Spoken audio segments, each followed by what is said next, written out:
मुळामध्ये ज्या पद्धतीने कर्नाटकाचं प्रवासी पळाले असं कळल्यापासून सगळेच राज्य ही आता अलर्ट झाली.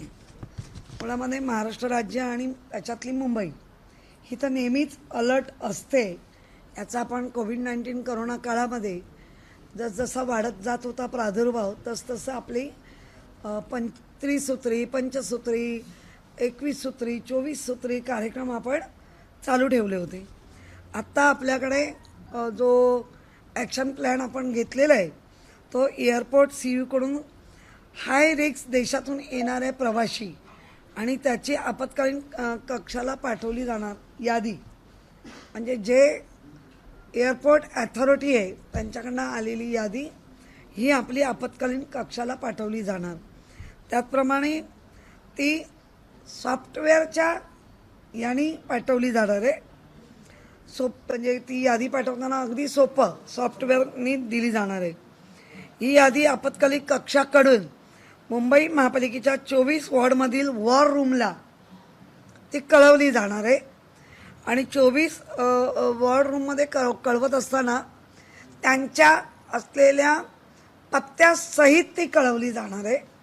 त्यामुळे सुलभतेने आपल्याला ते काम करता येणार आहे आणि वॉर रूममधून सतत सगळ्या प्रवाशांची 7 दिवस संपर्क ठेवला जाणार आहे.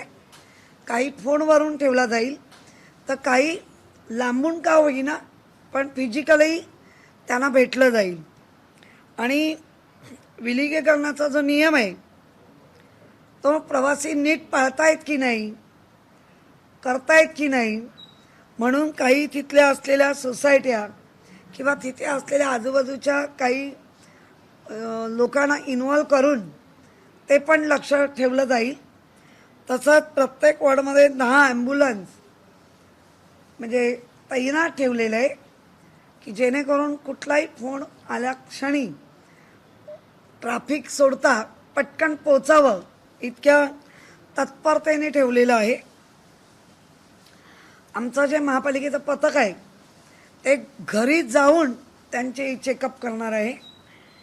तसंच जिथे तो प्रवासी राहणार मगाशी सांगितल्याप्रमाणे त्या प्रत्येक सोसायटीला आपण आपल्यामध्ये इन्व्हॉल्व करणार आहोत की त्या कामामध्ये मदत करावी म्हणून त्या सोसायटीला तिथे असलेल्या इमारतीमधल्या त्यांना पत्र दिली जाणार आहे. आणि नागरिकांच्या सहकार्याने या सगळ्या गोष्टी होणार आहेत. मला वाटतं मी परवाच्या दिवशीच एक दिवस आधीच सांगितलं होतं, एखादा प्रवासी तुमच्या बिल्डिंगमध्ये किंवा सोसायटीत आला तर त्याची माहिती द्या. आमच्याकडे असेलच पण कधी कोण वेगळ्या कुठच्या तरी एअरपोर्टला उतरले मग ट्रेननी आले किंवा बाय कार आले तर त्याची माहिती असावी म्हणून मुंबईकरांनी अलर्ट राहून माझ्या शेजारी किंवा माझ्या समोर माझ्या मागे ज्या काही सोसायटींची जशी घरं त्याच्यात नेमकं आता कोण आलं आहे कोण राहतं याचा थोडं नागरिकांनी सजग राहून जर आम्हाला माहिती दिली तर मला वाटतं आपल्याला काम करणं सोपं जाईल.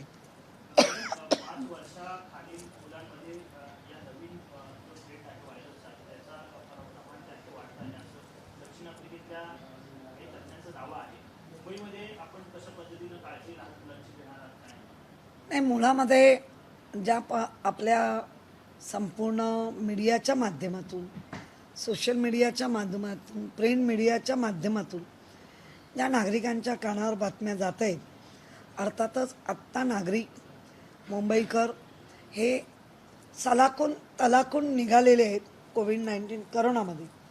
त्यामुळे किमान आपल्या मुलांना त्याचा त्रास होऊ नये. जरी आपण अनलॉकमध्ये गेलो आपण बरंचसं सगळं उघडलं आहे तरी पण मला वाटतं आजच्या घडीला मुंबईत रुग्ण नाही पण जे काही सॅम्पल आपण ठेवले आहेत तपासणीला त्याच्यात जर एखाद दुसरा निघालाच तर आपल्याला सगळ्यांना त्रास होऊ शकतो. म्हणून आपल्या मुलांची आपण काळजी घेऊ की जे बगीच्यामध्ये किंवा एकत्र यांनी खेळतात तर खेळू दे, मुलं आहेत ती खेळणार, पण मास्क लावून सॅनिटायझर खिशात ठेवून थोडंसं मुलांना समज देऊन. तर मला वाटतं कारण हे टास्क फोर्स किंवा तज्ज्ञ लोकांकडनं असं कळतं आहे की लहान मुलांना लवकर त्याची बाधा होते. आणि आपण तर सर्वांनी सेकंड डोस पूर्ण केलेला आहे. ज्यानी कोणी केला नसेल तर त्यांनी एकतर आम्ही घरोघरी जाऊन तर चौकशी करतोच आहोत, पण तरी पण अज्ञान, भीती वाटणं, धार्मिक बाबीमुळे मागे राहणं हे असं न होता अशी लोक जर मागे मागे राहत असतील तर मला वाटतं थोडंसं त्यांच्यावरती सारखं जाऊन जाऊन त्यांना अवेअरनेस देणं आणि कुठल्याही परिस्थितीत इंजेक्शन घे म्हणून सांगणं, तर आपण 100% पहिला डोस पूर्ण केला आहे. आपण सेकंड डोसही लवकरात लवकर 100% पूर्ण करू. बूस्टर डोस साठी काही चाललंय का? बूस्टर डोस जे लोक त्यांना देण्यासाठी काही शिफारस पाठवली का केंद्राकडे?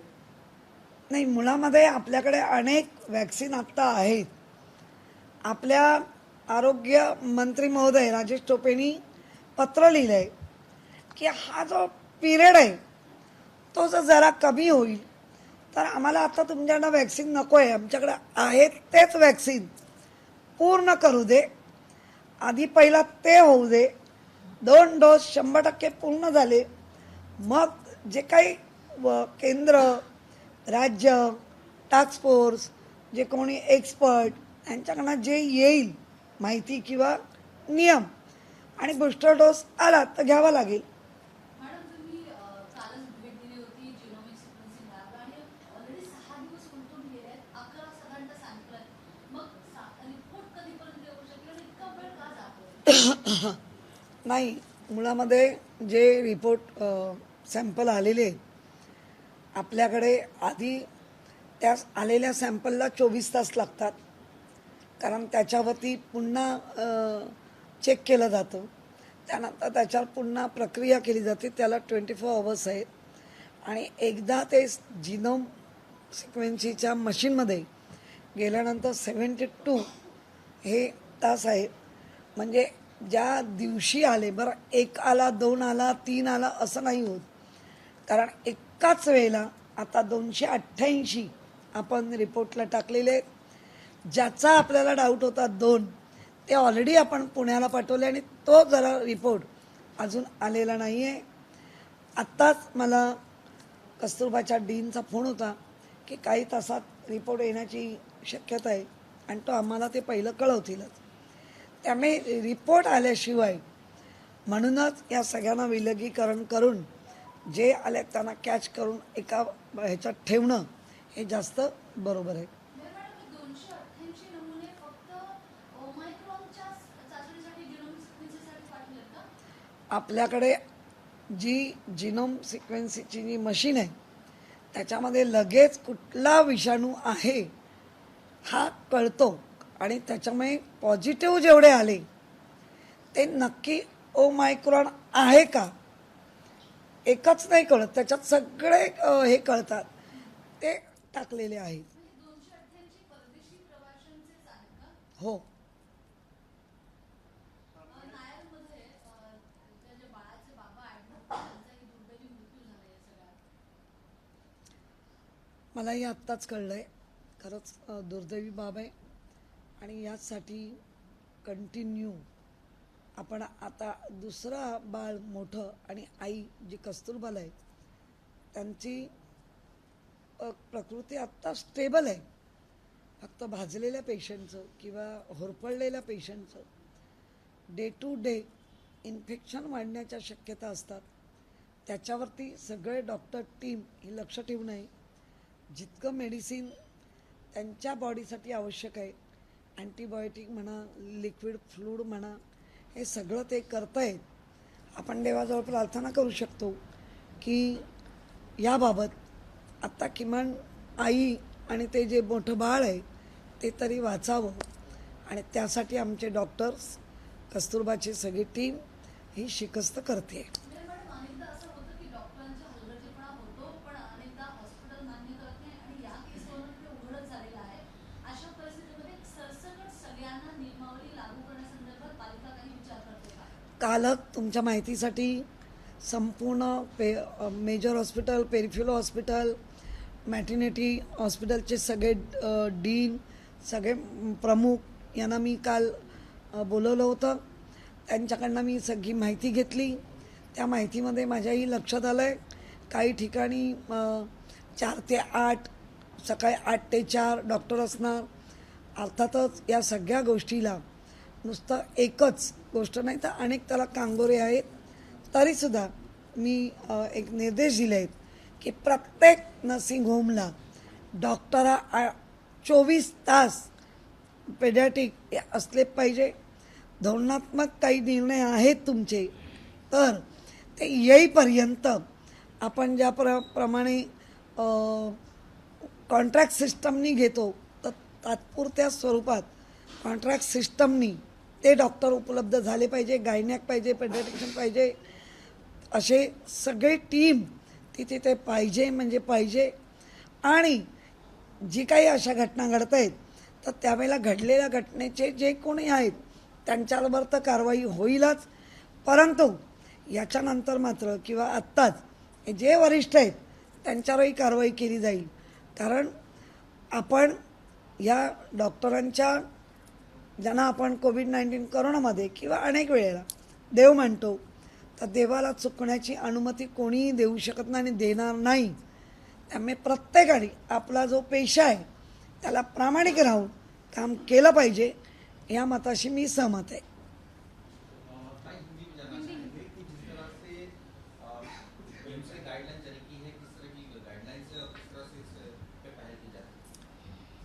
बीएमसी ने ये तो गाइडलाइन की है कि जो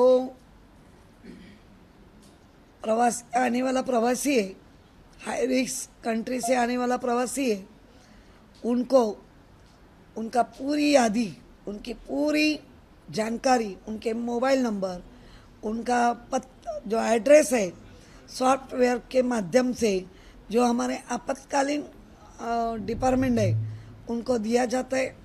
वो देने के बाद जो हमारे 24 वार्ड है उसमें उनकी यादी भेजी जाती है.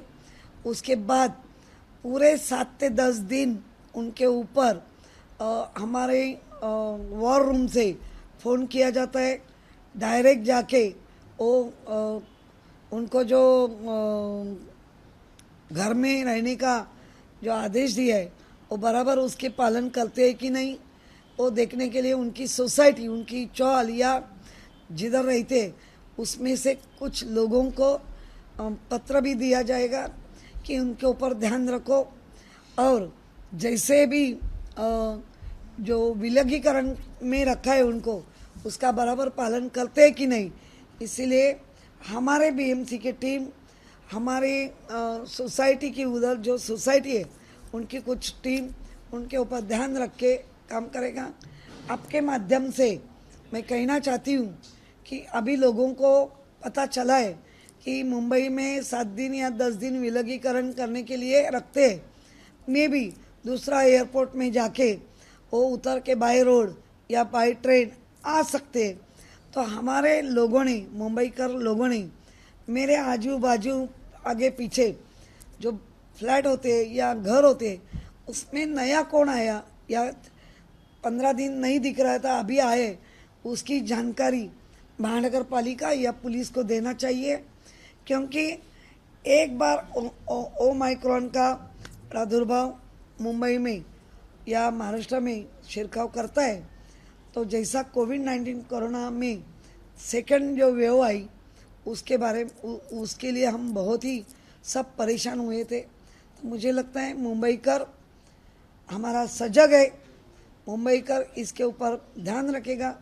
पूरी टीम जो महानगर पालिका की है, राज्य सरकार के केंद्र, वो तो हमारा हम काम कर रहे हैं. तो मुंबईकरों को मैं आपसे नम्र निवेदन करती हूँ कि आप लोग जैसे कोविड-19 कोरोना के आने वाले फर्स्ट सेकंड में आपने जैसा साथ दिया वैसे ही आप साथ देंगे और हम भी मिल के जुड़ के ओमाइक्रॉन को हरा के रहेंगे. ये भी बताया जा रहा है कि छोटे बच्चे भी इससे दूर नहीं है, 5 साल के बच्चों में भी इस तरह के लक्षण पाए जाते हैं. इसे लेकर बीएमसी किस तरह से लड़ रहा है?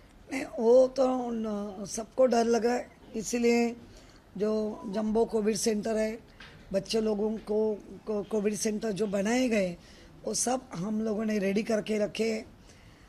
होना ही नहीं चाहिए, लेकिन हो जाए तो उनकी पूरी जिम्मेदारी बीएमसी लेके काम करेगी और करना चाहती है। इनके तरह से वैक्सीनेशन को भी जागरूकता करनी बनाया जा जा रही रही है, है। खास करके बच्चों को लेके सोसाइटीज वगैरह में कुछ अलग से अभी आपके माध्यम से तो बहुत ही अवेयरनेस हो रहा है। मुझे लगता है आज भी बच्चे लोग बहुत ही खेलने कूदने के लिए अपने बगीचा में, गार्डन में, मैदान में या अब खुद का सोसाइटी के परिसर में वो तो खेलेंगे ही और खेलना भी चाहिए। लेकिन छोटे भी बच्चे हैं तो उनको थोड़ा अलर्ट करना जो पेरेंट्स है उनकी भी जिम्मेदारी और जिम्मेदारी तो वो अच्छी तरह निभाते भी है। उनको मास्क देंगे, मास्क मत निकालो जब तक तू घर में नहीं आता है। उनके जेब में छोटी सी सैनिटाइज़र बॉटल रखेंगे और ज़्यादा से ज़्यादा खुद को खुद एक अकेला खेला करो, ऐसे ही कह के अपने पेरेंट अपने बच्चे के लिए सजग रहेंगे। मैम, विदेश से लौटने वाले जो लोग थे जो पॉजिटिव पाए गए थे, जिनके सैंपल संदिग्ध थे, वो जीनोम सीक्वेंसिंग के लिए भेजे गए थे। कितने कुल सैंपल्स ऐसे थे भेजे गए थे, उनकी रिपोर्ट कब तक एक्सपेक्टेड है? अभी जो डायरेक्ट आए उसके 2 सैंपल तो पुणे में भेजे।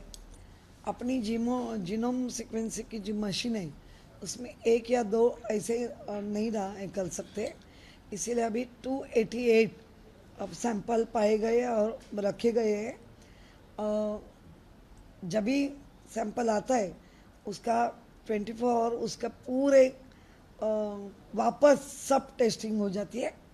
उसके बाद मशीन में डालने के बाद 72 डेज आवर्स लगता है। और जिनके सिम्टम्स बहुत ही गड़त थे उनको पुणे में भेजा है। कस्तूरबा के डीन का अभी कहना है कि ये कुछ घंटों में उनका रिपोर्ट आ सकता है। ये सारे 288 सैंपल्स विदेश से आए हुए लोगों के ही हैं। कोविड-19 कोरोना पॉजिटिव जिसमें वो भी पाए गए और इधर उनके सबके लिए मैम पुणे में कितने एनआईवी में भेजे गए हैं? 2 भेजे। और मैम, जिस तरह से देखा गया है कि सेकंड लहर में काफी दिक्कतें आई थी, ऑक्सीजन की भी कमी हुई थी, क्या बीएमसी अलर्ट है? बीएमसी ने क्या ऑक्सीजन प्लांट को और भी अपग्रेड करने की कोशिश की है ताकि किसी तरह की दिक्कतें ना हो? हॉस्पिटल को कुछ इसके बारे में सूचित किया? एक तो आपको मैं कहना चाहती हूँ, ऑक्सीजन की मात्रा कम हुई, लेकिन अपने मुंबई में, अपने महाराष्ट्र में जो ऑक्सीजन नहीं मिला करके पेशेंट गए, ऐसा एक भी उदाहरण नहीं है, एग्जाम्पल नहीं है। आज भी अपने प्लांट, आज भी अपना बाटला प्लांट सब रेडी है। किधर भी ऑक्सीजन की, वेंटिलेटर की या आईसीयू की या जंबो सेंटर की कमी अभी कुछ नहीं है। पूरी रेडी तैयारी महानगर पालिका ने की है। मैम, वैक्सीनेशन को लेकर के बड़ी चिंता थी लोगों के मन में, और ये कहा भी जा रहा है कि ओमाइक्रॉन जो वेरिएंट है इस पे वैक्सीन का असर हो रहा है।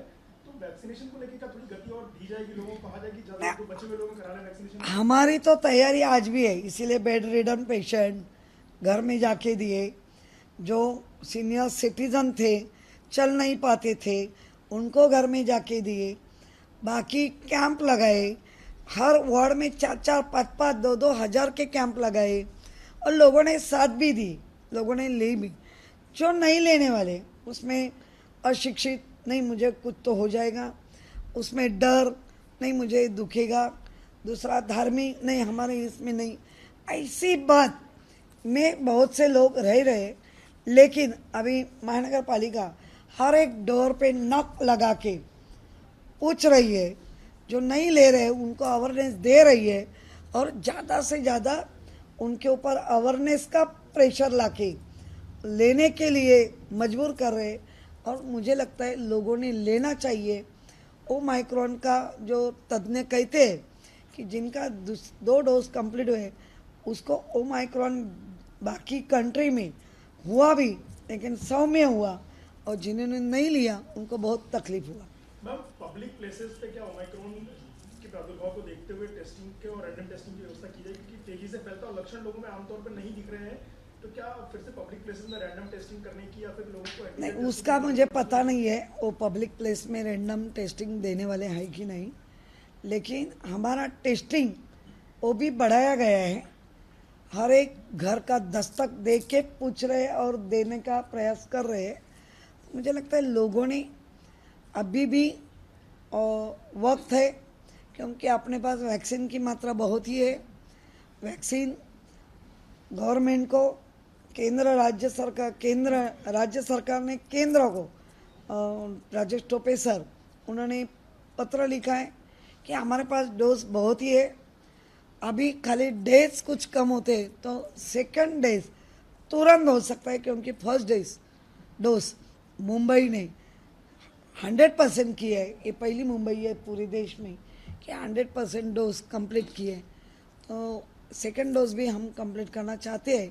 हमारे पास वैक्सीन भी है केंद्र ने दिया हुआ, तो हम ये भी चाहते हैं कि थोड़े डेज कम होते हैं तो हम सेकंड डोज भी 100% कर सकते हैं। मैम, एक और विषय है, नायर अस्पताल में मेडिकल नेग्लिजेंस की जो बात आ रही थी, आज एक और मृत्यु की दुखद खबर आई है।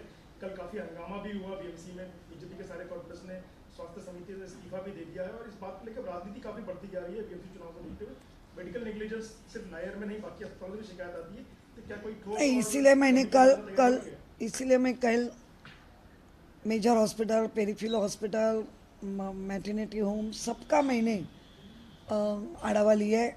उनको सबको मैंने निर्देश दिए हैं कि उसके बाद जो करते हो तो उनके ऊपर तो कार्रवाई हो गई है, लेकिन अभी ऐसा नहीं होगा। जो वरिष्ठ है उनके ऊपर भी कार्रवाई होगी। उन्होंने खुद ने हर महीने में उनको सिविक्स सिखाना जरूरी है। डॉक्टर को, डॉक्टर है लेकिन सिविक्स नहीं है, तो मुझे लगता है ये गलत हो सकता है।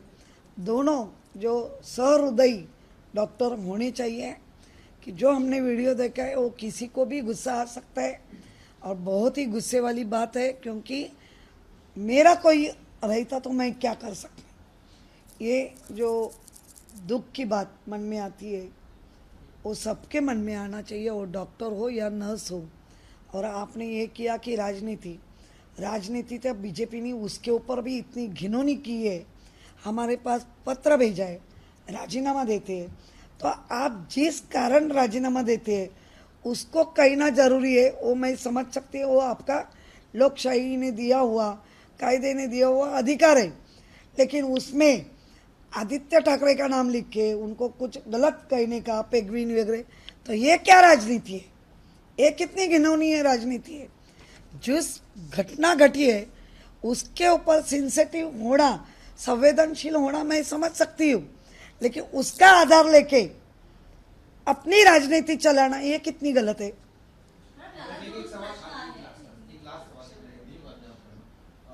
जिस तरह से मुंबई में बाहर के लोग आते हैं तो जिसके बाद डोज लेते हैं उन्हें आर्टिफिशियल की जरूरत नहीं होती। अगर अब 2 डोज के बाद आर्टिफिशियल की जरूरत होगी मुंबई में, नहीं, एनीवन, ट्रेन से आए या फिर बस से आए, गवर्नमेंट में एनीवन, एक तो डोज दिखाओ जो किए हुए हैं या आर्टिफिशियल दिखाओ, दोनों से एनीवन कहा है। ताई, कालच्या पालिका सभागृहात मोठा गोंधळ झाला आणि याच्यानंतर आता भाजप पोलीसमध्ये तक्रार देखील दाखल करणार आहे। कालचा काय गोंधळ होता, काय परिस्थिती आणि आता ते याच्यामध्ये जाणार आहे पोलीस स्टेशनमध्ये? ते सारखे उठत आहेत पोलीस स्टेशन, कोर्ट वगैरे, तर त्यांचं त्यांना करू दे। माझं म्हणणं आहे जी गोष्ट घडली ती संवेदनशील आहे, नुसतं म्हणून चालत नाही, तर ते वागावं लागतं। काल त्यांनी जी पत्र दिली आहेत 10 लोकांनी, त्याच्यामध्ये म्हणायला सांगतायत की आमची राजनीती नाही, आम्ही संवेदनशील आहे, मग पेगविन याचा त्याचा उल्लेख करायची गरज काय? ज्या गोष्टीसाठी आपण सगळे एक होऊन जर त्याच्यावर प्रशासनाला दबाव आणून किंवा प्रशासनाला त्यांची असलेल्या नियमाची जागा दाखवून करतोय, तर असं पत्रामध्ये लिहिणं आणि राजनीती करणं हे कितपत योग्य आहे? काय गरज होती? घटना कुठची होती? घटनेचा जर क्रम बघितला, जो बाटला आहे सिलेंडर, त्या लोकांनी कंप्लेंट केलेली होती त्या कंपनीला। अर्थात जे बिचारे हातावर पोट घेऊन डबे चालवणारे फॅमिली होती, बटन दाबताच गॅस पसरलेला होता, अर्थात त्या सगळीकडे दुर्लक्ष। परंतु कुठूनही राज्य सरकार, आदित्य ठाकरे अडचणीत कसं आणता येईल ह्या गोष्टीमधनं पण जर ते करत असतील तर हे संवेदनशील नाही, हे स्पष्ट होतं. मॅम जो राडा झाला त्याच्यानंतर त्यांनी राजीनामे दिले, याकडे कसं पाहता? राडाबिडा काही नाही झाला. कायम ते राडे करण्यामध्येच माहीर झालेले आहेत. कारण जर आता आपण फिजिकली घेतोय तर लोकांचे प्रश्न मांडण्यासाठी आपण सतत सतर्क असायला पाहिजे. तर ते कुठेही लोकांचे प्रश्न मांडण्यासाठी सतर्क दिसत नाहीत. कंटिन्यू अख्खा राडा करून जे काही सभागृह आहे ते बंद कसं पडेल याच्याकडे लक्ष आहे. मॅडम पॉलिटिकल स्टंट वाटतो का तुम्हाला पार्ट मला कशाला वाटायला पाहिजे. तुम्ही बघताय संपूर्ण पॉलिटिकल स्टंट करून जर अशा गोष्टी घडतील तर मुंबईकरांचं दुर्दैव आहे म्हणायला हरकत नाही. त्यामुळे जास्तीत जास्त आपल्याला आता सभागृहामध्ये मुंबईकरांच्या सेवा सुविधांसाठी प्रश्न मांडायचे आहेत, हक्क मांडायचे आहेत. तो हक्क ते स्वतः घेत नाही आहेत. नुसता दंगा करून सतत दंगा करून पोलीस स्टेशन कोर्ट करायची त्यांची इच्छा असेल तर त्यांना करत राहू दे. एबीपी माझा, उघडा डोळे बघा नीट.